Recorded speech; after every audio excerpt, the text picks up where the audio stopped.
Some days, everything feels out of place. A cluttered mind, a packed schedule, a tight chest, the world shouting outside. And yet you get up, straighten the sheets, fluff the pillow, smooth the blanket. A simple gesture, almost mundane. But it's not. Making the bed first thing in the morning might seem like just a household chore. But deep down, it's much more than that. It's a micro act of order in the middle of chaos. It's you saying, without words, "I'll start here. The rest can wait." When life feels out of control, sometimes all we need is to take care of one small corner. And that's when this seemingly small act starts to carry real weight. Because the bed we make is, in truth, a symbol of what we're still able to care for. Making the bed. A gesture that takes 2, maybe 3 minutes. A sheet pulled tight here, a pillow placed just right there, maybe a little fold in the blanket just to give it that made look. A simple act, repetitive, but at the same time filled with meaning. A lot of people think it doesn't make a difference. After all, the bed will be undone again at night. But that's exactly where the beauty lies. It's a kind of care that doesn't need to last in order to matter. Because making the bed doesn't change the world outside, but it can shift something inside. When everything feels off, when work is too much, when anxiety tightens, when thoughts are scattered, the bedroom becomes a reflection of it all.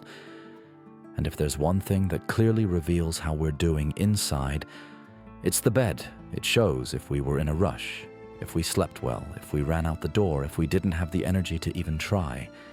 It carries traces of restless nights and heavy mornings. And that's exactly why making the bed first thing in the morning isn't just about aesthetics. It's about emotional authority. It's like saying, in the face of life's chaos, "Here I begin. Here I'm in charge. Here I still get to choose." There's even symbolic weight to it.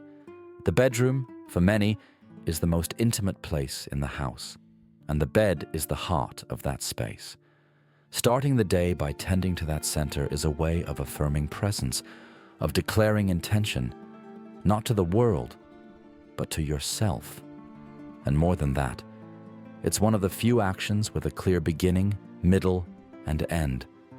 Unlike so many tasks that drag on, meetings that never end, messages that go unanswered, making the bed offers a small moment of completion, a gesture with closure, finished.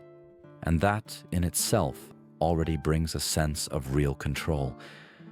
In a world where almost everything slips through our fingers, making the bed is a subtle reminder. There are still things I can put in order. And once that thought becomes part of your routine, it starts to ripple outward. The order of a sheet can become the first step to organizing the day, the mind, the emotions. Because a made bed doesn't solve your problems, but it might just give you the breath to start facing them. The idea of making the bed as a first gesture of control isn't new. Philosopher Immanuel Kant, known for his strict discipline, believed that external order directly influences internal order. He saw the environment as an extension of the mind, and vice versa. In other words, making the bed is also a way of organizing thought. Nietzsche, on the other hand, said that human beings need ways to deal with the chaos of existence, and that the art of life lies precisely in creating small structures within inevitable disorder. It's not about illusion or rigidity, but about building safe places for the spirit to breathe. A gesture like making the bed is exactly that, a minimum of cosmos in the midst of chaos. And if you look even deeper, this act carries an existential dimension. Viktor Frankl, the Austrian psychiatrist who survived Nazi concentration camps, wrote that human beings can endure almost anything as long as they find meaning. And meaning, according to him, isn't in grand achievements, but in small acts of conscious choice, even when everything around seems lost. One of Frankl's most moving accounts is of prisoners who, even in inhumane conditions, still tried to maintain small rituals, folding a blanket, keeping themselves clean, offering a gesture of kindness. That gave them a sense of still being human. Making the bed, in this context, is a deeply symbolic gesture. It's not just a habit, it's an act of affirming your own presence in the world. The mind, according to psychology, seeks patterns. It tries to make sense of everything, and when it's overwhelmed, conflicted, or lacking direction, it clings to rituals as a way to reconnect with the now. The room may be silent, the day uncertain, but the act of making the bed signals something concrete. I've begun. It's the body telling the mind, we still have a choice. There's still something I can do with my hands while my head finds its way. Carl Jung spoke about the importance of ritual in the human psyche. He saw in repeated and symbolic actions a bridge between the conscious and the unconscious. When you make the bed, even without realizing it, you may be telling yourself, I'm getting ready to live the day with more wholeness. That's why this small gesture can have such a big impact, because it creates a fixed point in a sea of uncertainty. And sometimes that's all we need not to lose ourselves. Making the bed is a small action, but within it lives a tension between chaos and order, between chance and choice. One of the central themes here is the deeply human need to build symbolic structures to face the unpredictable. Nietzsche said that one must still have chaos in oneself to give birth to a dancing star. But what he also implied is that without some degree of structure, chaos consumes. The art lies in recognizing the abyss and still choosing to straighten the pillows, because the smallest act of order is also an act of resistance. Making the bed isn't about perfection. It's about claiming a symbolic territory. It's like marking the ground and saying, here I am, this space is mine, this choice is mine. In a world where so much slips through our fingers, where decisions run us over and time rushes by, there's something powerful in starting the day with this part I control. Another strong theme is the value of repetition as an antidote to emptiness. We live in an era that glorifies the extraordinary, the new, the disruptive. But when the mind is tired, it doesn't want any of that. It craves safety, familiarity, rhythm.